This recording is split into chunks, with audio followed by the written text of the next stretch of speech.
Hi, I'm Dr. Kathy Rowe from New Jersey Advocates for Aging Well, and I'd like to welcome you to a very special webinar today. We have Debbie Rosen and Alyssa Reiner, even though she looks like she's another Debbie Rosen, it's Alyssa, and they're going to talk to us today about person-centered trauma-informed care, or PCTI. I am going to go dark. We are recording this to share later and for you to be able to view later. So Debbie, I am going to turn it over to you to share your screen. Terrific. Thank you so much.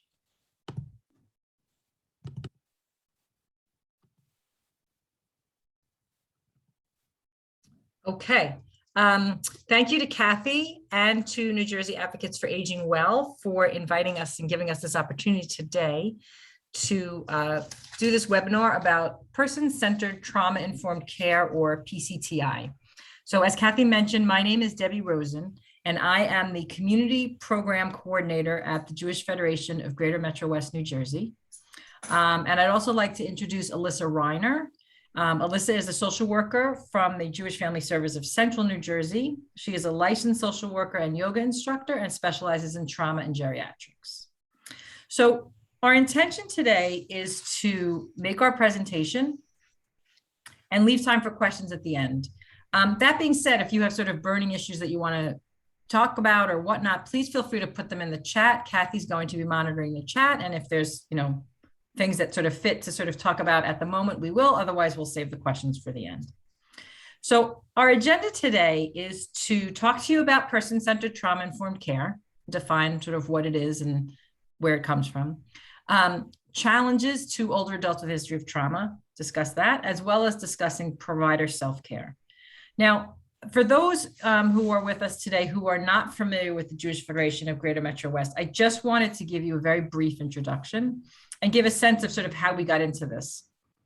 So the Jewish Federation of Greater Metro West New Jersey is the largest Jewish philanthropy in New Jersey, and it encompasses the counties of Union, Morris, Essex, Sussex, and part of Somerset. Now, Federation's mission is to care for people of all ages who are in need and to build Jewish community locally in Israel and around the world. Within Federation, we have a department, it's called the CARES Department, that focuses on the needs of older adults. And it's through this department that Federation received a grant from the Jewish Federations of North America, or JFNA, to support Holocaust survivors. And the underlying source of funding for the grant is the federal government. And the way I think about JFNA, Jewish Federations of North America, there are many federations across the country, and I feel like the JFNA is sort of like the mothership, if you will. So Federation received the first grant where we started to learn about PCTI. It was called Critical Support Services. And that grant was aimed at identifying the unmet needs among Holocaust survivors in our community and using the grant funds to help meet those needs. And the idea was that it was all to be done with a person-centered trauma-informed care, or PCTI approach. And in addition, the grant required that we raise awareness in the broader community about PCTI. So that's kind of how we sort of had our first entree into PCTI. And since that time, Federation has received a second grant. It's called Expanded Critical Supports. And this grant is aimed at continuing to care for survivors, but expanding our reach to also care for other older adults with a history of trauma. So the idea was that with the first grant, we learned about caring for a population that endured trauma using a PCTI approach. And now we should take what we learned, continue to care for that population, but broaden our reach so that we're also caring for other cohorts, and in this case, specifically other older adults with a history of trauma. So PCTI is an approach to care that takes into consideration trauma that someone may have endured during his or her lifetime.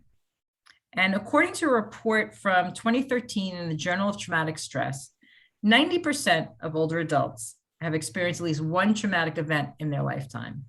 And I do have to say that when I first heard this statistic, I was quite taken aback. But when you start to think about it, as an older adult, right, as life goes on, people experience things.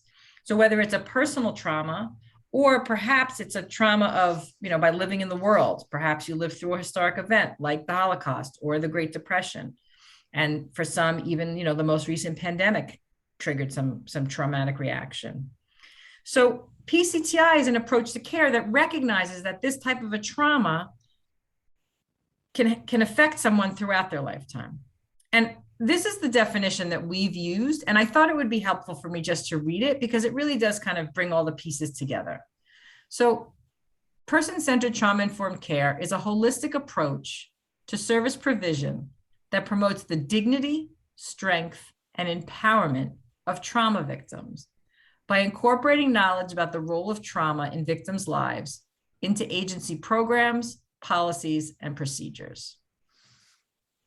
So some of this, I always feel, seems to be kind of common sense, right? There seems to be some of this that just that's how we should behave. But as we've made these presentations to different audiences, we've come to appreciate that although some of what is presented does seem obvious, it is helpful and important to discuss it and to put language to it, and to sort of formalize the approach. You know, for the audiences that we have talked to, and we've made a similar presentation to many audiences, I think it's been compelling in its simplicity, but yet how impactful it can be. And, you know, really this philosophy calls on us to consider a person's behavior or experience from his or her point of view. So we wanted to delve a little bit deeper into PCTI. And to do so, we wanted to share the guiding principles that the Substance Abuse and Mental Health Services Administration outlined in a document in 2014. And there's 6 principles, as you can see listed. And I wanted to just go through each one of them briefly. And to my mind, safety is the overarching principle to PCTI. It's the guiding piece because all people deserve to feel physically and emotionally and psychologically safe. And these other principles really support that philosophy. When you think about trustworthiness and transparency, building trust between individuals who are seeking care or seeking a service and those who are providing it is really key. And it's setting clear expectations between the two parties so that everyone really understands what's going on and can trust that what they, their needs will be met in both ways. Peer support is something to be used where appropriate to give people comfort that there are others who are experiencing what they've experienced, and needs to be tailored to an individual, right? This doesn't suit everybody. Collaboration and mutuality is really about continuing to build the relationships and stressing the collaboration to offer a sense of shared power and decision-making. And when you think about trauma and what people have been through, I would suspect that one of the issues is loss of control. And when you work together with someone, you give them back that feeling of a sense of like some modicum of control. And that leads us to empowerment, voice, and choice, which really is about helping, in this case, we're talking about the elderly, to be part of the decision-making, not imposing things on people. And again, giving back people this sense of control, this sense of empowerment, this sense of self-advocacy. And the final guideline, the final principle, is this idea of recognizing cultural, historical, and gender issues. And again, this all feeds back to fostering an environment of safety and feeling safe, because if you're responsive to someone's racial or ethnic or cultural needs, recognizing cultural norms and beliefs, it all supports that sort of comfortable environment where people feel that they can talk about what they need to talk about and that they'll be supported. Now, a key component of PCTI is the philosophy that this is a principle that should be supported throughout an entire organization at every level, starting with senior management and government, through all departments and all areas. And, in this article that SAMHSA put out, they had an expression which I think suits this idea very well, that it needs to be hardwired. It just needs to be part of how people behave, how staff is trained, what people do. And for today, we are focusing really on older adults. But I did want to mention, there is a benefit to this sort of approach and attitude really for almost all interactions with all others. As an example, we did a presentation about PCTI to a faculty at Rutgers Dental School. And it was similar to this one in that we were that one was really focused mostly on Holocaust survivors, but the idea of, working with older adults who've experienced trauma.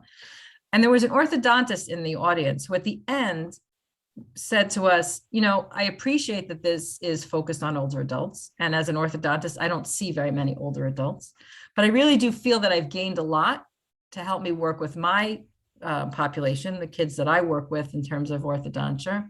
He said, especially given COVID, as he feels that some of these kids really have endured a lot and, can sort of be seen as having been through some level of trauma.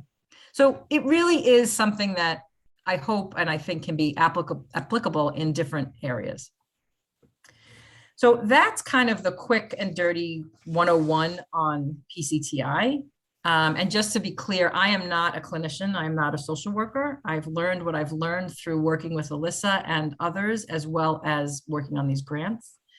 But we're fortunate that today we have Alyssa with us, and Alyssa is a clinician and has worked with survivors who've endured trauma and is very knowledgeable about the sort of hands-on approach to PCTI and how that works. So Alyssa will now share with us bits, things about caring for older adults, as well as some valuable information about providers and self-care.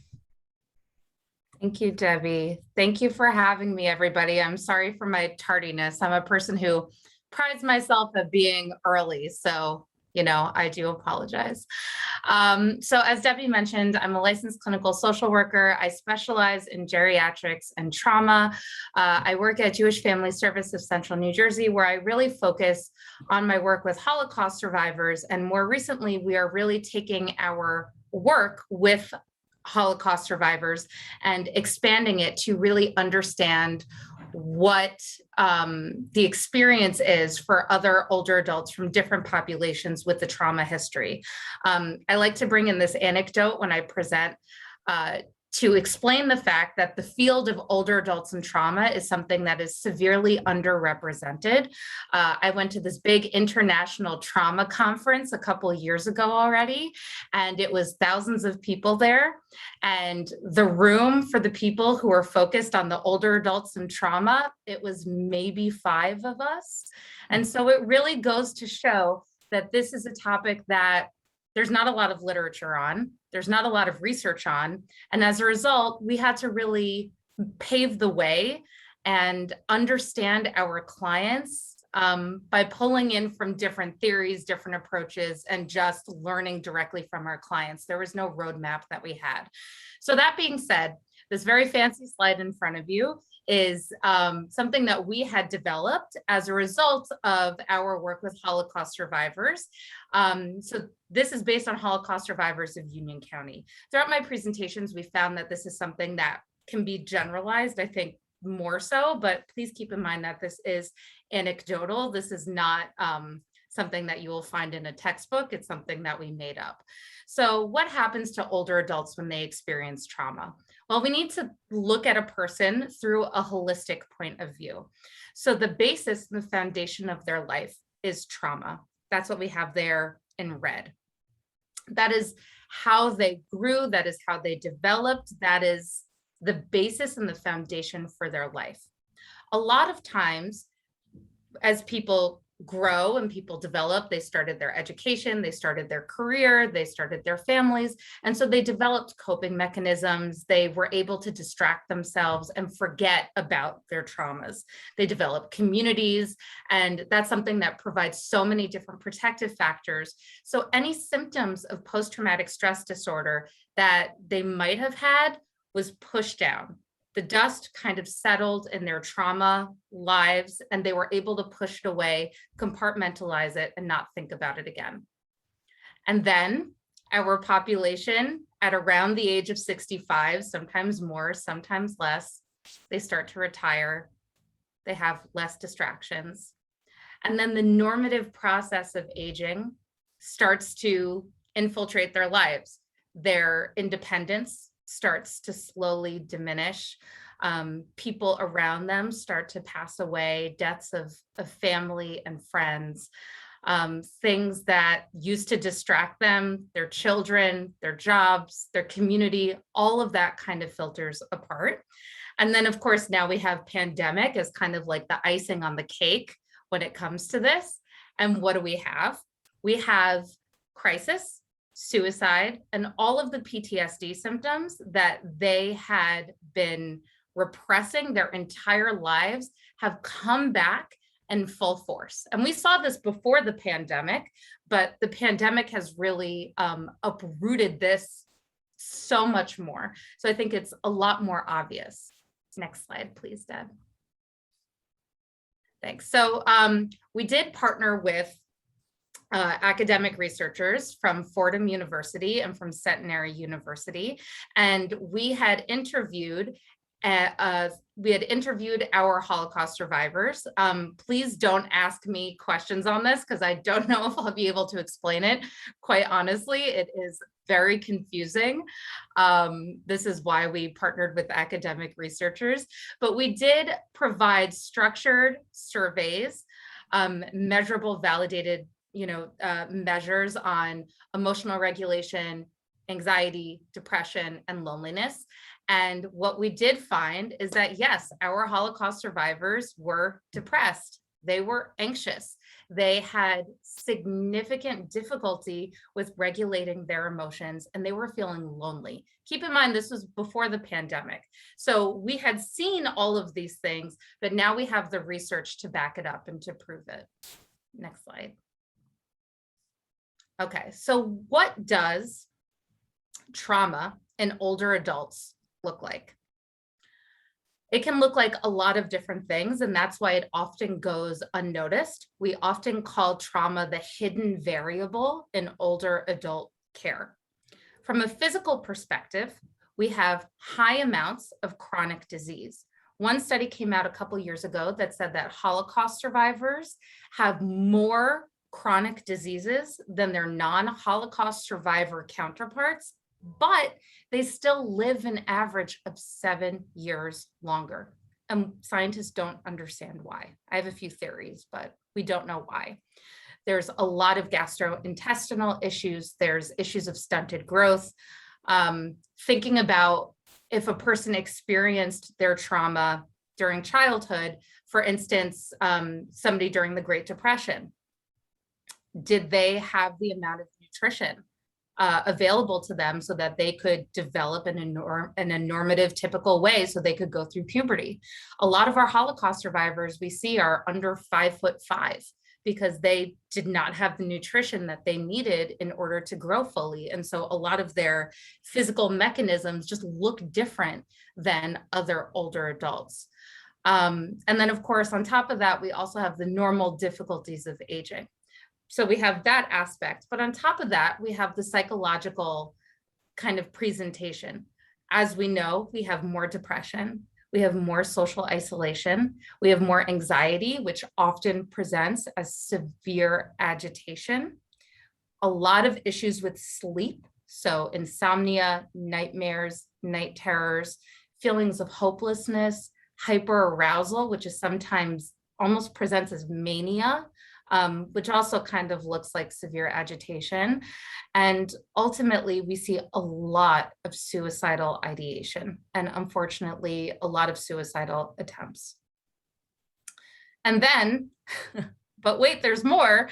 There's also the psychosomatic issues on top of that. Our caregivers are really struggling as well because there's severe separation anxiety. We think about trauma and attachment theory and how those two things are kind of related. And you can see how these people with their loss of independence, they have a really hard time separating from their caregivers because hopefully their caregivers make them feel safe. We also find that they ruminate excessively. They have intrusive thoughts of their trauma. They might not have had their intrusive thoughts 50 years ago when the trauma, was a little bit closer, but now that they're in their 80s and their 90s and they don't have as much to do, they find themselves just staring out the window and they can't help but think about all the horrible things that they have been through. On top of that, we have obsessive news watching. I know that we see that in a lot of our older adults. Again, it gives them a sense of control. Now in our older adult assessment, I am asking my clients in almost every single session what they're watching on TV, how much news they're watching, and really trying to understand and provide some psychoeducation regarding that. We have a lot of guilt. And also re-triggering. Okay, next slide, Debbie. Okay, so as Debbie mentioned, control is a huge factor for, I think, any older adult. But when we're talking about a trauma-informed perspective, we have to remember that control is the driving force between all of it. So thinking about a typical older adult and thinking about what is outside of their control is really important, because I think sometimes when we see a person, we see the problem presenting in front of us and we're trying to come up with a solution.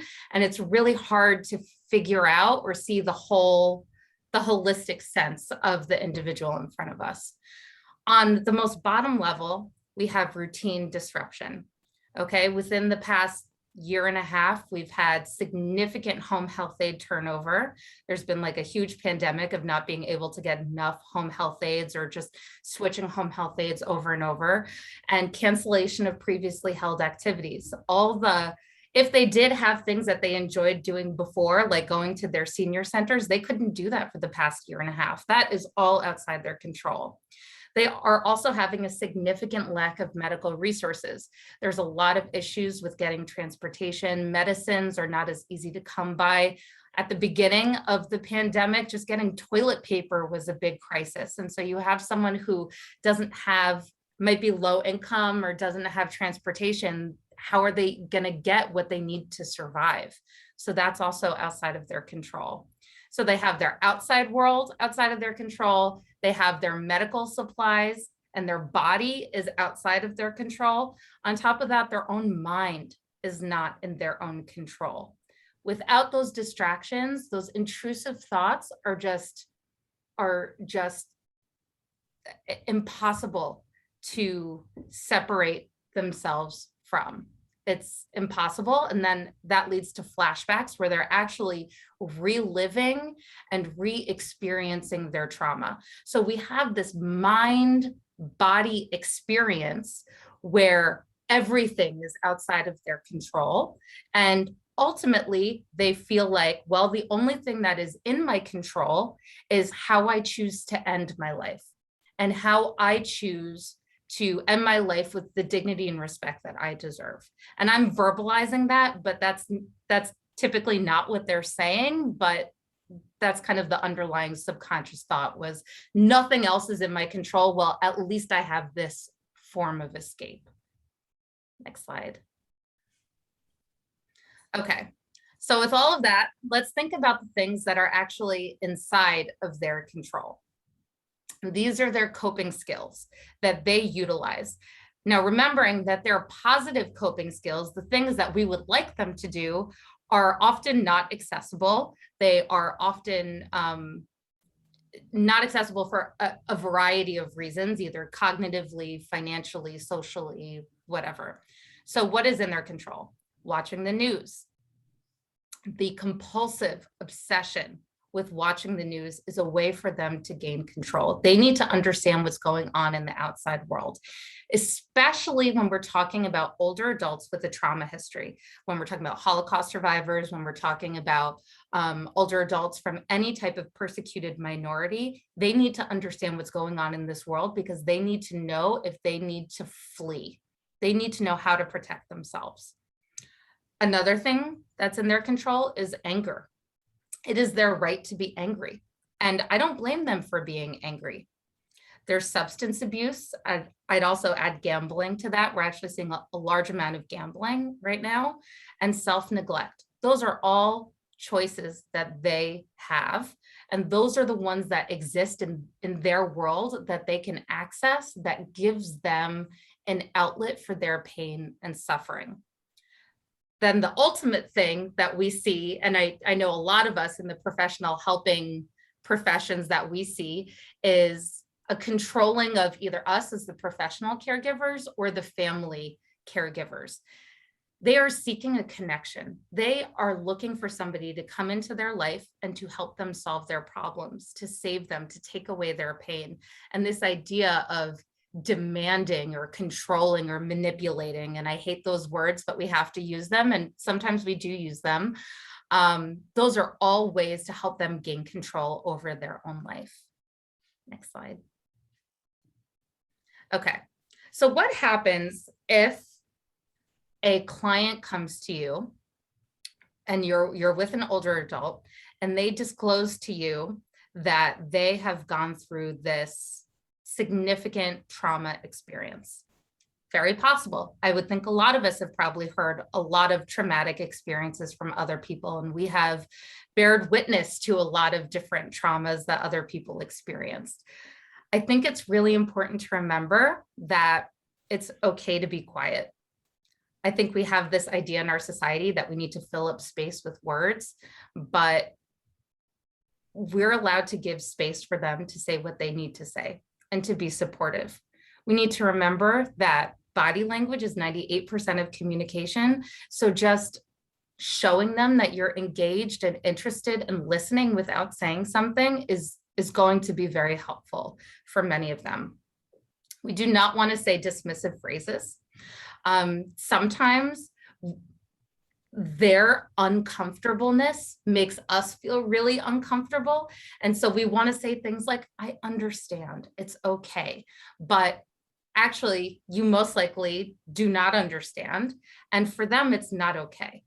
And so that can be very invalidating for them. Instead, we can use different phrases like, thank you so much for sharing your experience with me. It's an honor to be able to work with you. I cannot imagine what you're going through. Is there something I can do to help you now? Those are all ways that we can reframe and we can help them kind of be in this place, a more trauma-informed place where they feel more empowered and where they feel valued and where we're letting them know that we're listening to them and we are there for them. Next slide. Okay, so empowering older adults. The onus of empowering older adults should be on providers. Being trauma-informed and the responsibility of being trauma-informed is on us as the care providers. It is not on the clients. We do not want the clients to have to advocate for themselves. They shouldn't have to. With everything that they've been through in their lives, it should be a given that being trauma-informed, being respectful and understanding of their experiences is a right that they deserve. It's not something that they need to ask for. So we need to figure out, and part of our jobs is to figure out how we can empower our clients and ask them what they need and to help them be comfortable. And one of the most basic, simple ways that we can do that is through confidential and anonymous surveys, which helps clients express their needs. And when we say confidential anonymous surveys, it means in a waiting room, having just like a little feedback box with a little form. Is the temperature in the waiting room comfortable for you? Do you feel relaxed in the waiting room? Everything from something like that to actual service provision. Was this service helpful to you? Is there anything that you recommend that we could do differently? And just by showing our clients that we care about what they think will make a huge difference and will ultimately make our jobs easier. Okay, so we have to remember that the work that we do is very difficult. I know you don't need that reminder, but sometimes you need a validation that, yeah, it's really hard. And it's also really important. And I think we lose sight on how important our work is. The reality is that when we provide trauma-informed interventions, we create a ripple effect that impacts our entire community. When we provide a trauma-informed service to our older adults, it creates a ripple effect that in turn supports the caregiver and creates a trauma-informed community. When our organizations and when our agencies put in place policies and procedures that facilitate PCTI, we are directly impacting each other and helping each other and making all of our lives easier, better, and more competent. And I'd say more effective. Next slide. Okay. Now, with all of that being said, yes, this work is really hard. I mean, like, I just like can't emphasize that enough. Once again, I know you don't need to hear that, but sometimes it makes myself feel better to hear that. But we have to remember that the work that we do is really, really hard and can cause significant mental, emotional, cognitive, physical stress on us. Providing trauma-informed treatment can cause secondary trauma. That is very real. That is especially true if you yourself have a history of trauma, whether it's a personal history of trauma or intergenerational trauma. So you have to really, part of your job should be about reflecting and exploring and understanding, developing insight into who you are and to understand your own trauma responses so you can then be a better provider. We have to remember that the people in the helping professions have higher rates of mortality, both physical, because of all the stress that we endure, but also emotional, because rates of suicide are high in the helping professions. And at the end of the day, we have to practice what we preach. Self-care is only going to enhance, not take away from your practice. Next slide. Okay, so there's a lot of words that go around in terms of compassion fatigue, vicarious trauma, burnout, and just like meditation or mindfulness, they're separate, but they're also kind of together. So it's kind of hard to figure out which one is which. So I wanted to spend some time just really focusing in on this. Burnout is usually work-related, and it's similar to compassion fatigue, but it evolves typically from a culmination of factors not related to caregiving. So an accountant can be burnt out, a crossing guard could be burnt out, a teacher can be burnt out, and social workers could be burnt out. Anybody could be burnt out. It's more related to just an overwhelming amount of stress. Vicarious trauma is a little bit different. Vicarious trauma will happen when you start to co-regulate with your clients and you yourself start to develop PTSD symptoms from bearing witness to another person's testimony. And that often happens time after time after time. And when you yourself have your own trauma background and not enough coping mechanisms in place to help with the vicarious trauma. Compassion fatigue happens when we are so spiritually and emotionally and physically exhausted that we are no longer able to provide compassion for ourselves, for our clients, or for our loved ones. And to me, compassion fatigue is the most scary, I think. Next slide. Okay. So self-care is kind of a cliche buzzword that none of us want to hear. I'm sorry. I know it's really, really hard and everybody talks about self-care and everybody kind of rolls their eyes, but the science is there. The science proves that self-care works. So when we think about self-care, we want it to be smart. So, we want it to be specific, measurable, achievable, realistic, and time-bound.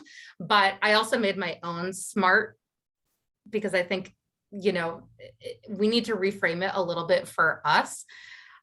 I think that our self-care needs to be small, right? Me saying that I'm going to go off on a 3-week silent meditation retreat, that's not small.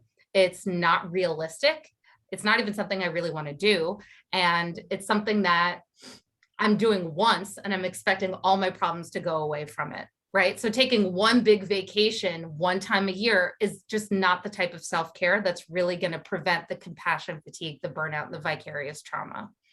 We want it to be small, so little, actionable, maintainable, sustainable things that we can do every day or every other day throughout your week that you can build into your daily habits. And we want it to be flexible. So I put the tinkerable because I just wanted it to be smart and I didn't want it to be smarf, which I thought might be kind of, worse than smart, but we want it to be flexible. Sometimes with self-care, we're trying to understand, we're just throwing things at the wall and seeing what sticks. So we're trying to understand what works for me. And what works for me is not necessarily what's going to work for you, right? We are all different, and that's wonderful, but we need to be able to understand ourselves, and that's a growing process. So something that's going to work for me one week is not going to work for me another week. My self-care tonight might be eating a pint of ice cream, but that's not something that I'm going to do tomorrow. Or maybe it is, I don't know, but maybe it's not something I'm going to do every single night. Next slide. Okay. So how do we, kind of jumping back into the aspects of PCTI care, how do we put PCTI into our organizations and into our agencies? Well, we need support and we need buy-in from our administrative staff, from our senior executives, executive directors, from our supervisors. Easier said than done, but that is what we need. But that doesn't mean that we can't go from a bottom-up approach to start implementing different things in our organizations and agencies. One of the easiest things that we could do is developing a team at work. Having people that you identify at work that you can have peer-to-peer support, where there is kind of like an open door policy where you know that you have somebody to talk to who understands what you're going through, and really reaching out to be able to talk to that person. Okay, with supervisors, it is your right as a helping professional to have good and appropriate supervision, and it is your responsibility to advocate for that supervision. It's really hard to find the right supervisor though. And so it's important to let your supervisors know what you need and to advocate for the type of supervision and provide feedback for the type of supervision that's going to be the most helpful for you. Establishing open door policies with your supervisors about mental health concerns, letting them know, hey, I'm working with somebody who's significantly traumatized right now, and I have a trauma history, I'm really struggling with that. It can be just as simple and blanket statement as that, just letting them know. But also encouraging your administrators to take a look at the policies in the personnel handbooks and seeing what the policies and procedure are for mental health promotion and what they can be doing to help you. And at the end of the day, it behooves them to help you because there will be less turnover. You will be a more productive worker. You'll be a more effective worker and a happier worker. Another thing is don't be scared to take time off. Okay, supervisors should be setting the tone to encourage taking time off, not making people feel guilty for time off. I think a lot of times we get scared. How can our clients live without us if I take like a day off and go to the beach? Our clients survived before we came into their lives, and they will survive if we go to the beach for one day. So please don't feel guilty for that. And also remember that professional boundaries are okay to keep. I think with older adults, there's a lot more countertransference than we're usually identifying. We have a lot more feelings of love and like they are our parents or grandparents, and we have the ability to project onto our older adult clients more than I think some of our other types of clients. And so keeping those professional boundaries are really, really important and will help protect your heart. Okay, so what can organizations really do? We can help create a culture of PCTI in our organizations. In our agency, we have something called Mindfulness Monday, where I find like a meme or, like a little infographic or like a cute little picture. And I send that out to the whole agency every Monday. And it's just something to help set the tone for the week. And these are small little things that we can do to help create a culture of PCTI. Again, creating actionable, realistic self-care plans. Supervisors can also work with their staff to develop self-care plans. That's really important. And incentivize self-care. It can be pretty low cost and can increase productivity. There is some research out there that says that. Showing appreciation for your direct service staff. The reason why people get into helping professions is for an intrinsic desire to help the world. And if our staff don't feel that way, then they're going to leave. So we want to make sure that they feel appreciated. Checking in with employees about personal and professional goals, seeking feedback. That's all really important stuff. Review and address issues to ease workflow and reduce busy work. I think that's actually a huge thing that goes overlooked, especially now with so many people working from home and with the pandemic. I think direct service employees are often at the brunt of doing a lot of stressful, unnecessary busy work. And so maybe showing your employees that you're looking to ease the process to make their lives easier would be really helpful for them. Okay, so I know we have a few questions in the chat box. Debbie, I guess we should just go ahead and read some of the questions. Will copies of these slides be sent to attendees? Yeah, there is a lot to digest. Yeah. Kathy, I'm assuming, and Debbie, I'm assuming we're going to send out slides, right? That's okay. Okay. Yeah, if you send them to me, I can send them to everybody who registered for the event. Okay, great. Considering the expectations of employees for supervisors' qualities, individuals have such different ideas of the good supervisor traits. How can this be achieved? Yeah, that's very true. And I think a PCTI informed approach is remembering that everybody is different, and remembering that everybody needs different types of supervision. And so I think the feedback is really important, and being able to tell your supervisor, I need to focus on this today, or seeking out individual supervision from your supervisor when possible, I think is really important. But really providing the feedback, and that's what supervisors are trained to do. So hopefully they will be receptive to that. I see someone has, I think, is it Gladys Harris, raised a hand, but since we're in webinar mode, I don't think I can let you speak. Can you put it in the chat for us? Sorry, I know how to do that in the meeting setup. I don't know how to do it in a webinar setup. Me neither. Yeah. And are there any other questions that people would like answered?